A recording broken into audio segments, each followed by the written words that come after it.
Raise your hand if being alone for too long makes you feel genuinely uncomfortable. Not bored, not restless, actually uneasy, like something is wrong even when nothing is. Yeah, same. But here's the thing. That feeling isn't weakness. It isn't neediness. Your brain is running an attachment program that was written a very long time ago. And once you understand what it's actually protecting you from, it changes how you relate to it. Here's what's actually happening. Human brains are wired for connection, not as a preference, as a survival mechanism. For most of human history, being alone meant being in danger. No tribe meant no food, no protection, no chance of survival. Your brain learned to treat isolation as a threat signal.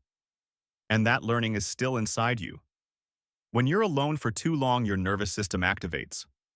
Not because you're in danger, because your brain is running ancient code that says alone equals vulnerable.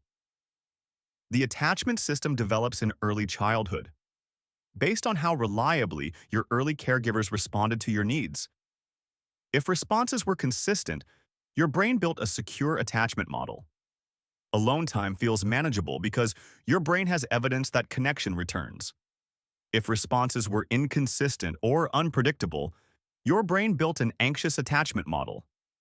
Alone time feels threatening because your brain learned that connection is unreliable, that it might not come back. The discomfort you feel when alone isn't about right now. It's your nervous system running a prediction based on old data. The second piece is what your brain does with the silence. When external stimulation drops, your brain turns inward. And for anxious attachment systems, inward is not a safe direction.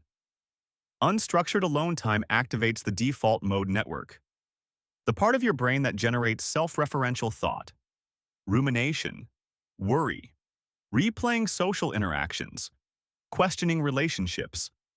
Your brain fills the silence with threat assessment. Not because threats exist, because that's what an underregulated nervous system does with empty space. So what do you actually do? The first step is to distinguish between aloneness and loneliness. Aloneness is a physical state. You are by yourself. Loneliness is a threat response. Your nervous system reading aloneness as danger. They feel the same, but they are not the same. Naming the difference interrupts the automatic threat response. The second step is to give your nervous system a regulated anchor. Structure in alone time reduces the threat signal. A task, a routine, a project. Something that occupies the default mode network so it stops generating threat predictions. You're not distracting yourself. You're regulating your nervous system. The third step is to build alone time in small doses, not marathon isolation. 15 minutes, then 20, then 30. Each time your brain learns that aloneness is safe, that nothing bad happened. That connection exists even when it isn't immediately present. You're updating the old data one session at a time.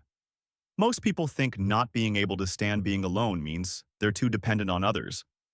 But now you know it actually means their nervous system learned early that connection was unreliable. That's not a character flaw. That's an adaptation, and adaptations can be updated. Comment below. Do you find alone time peaceful, or does your brain treat it like a problem to solve?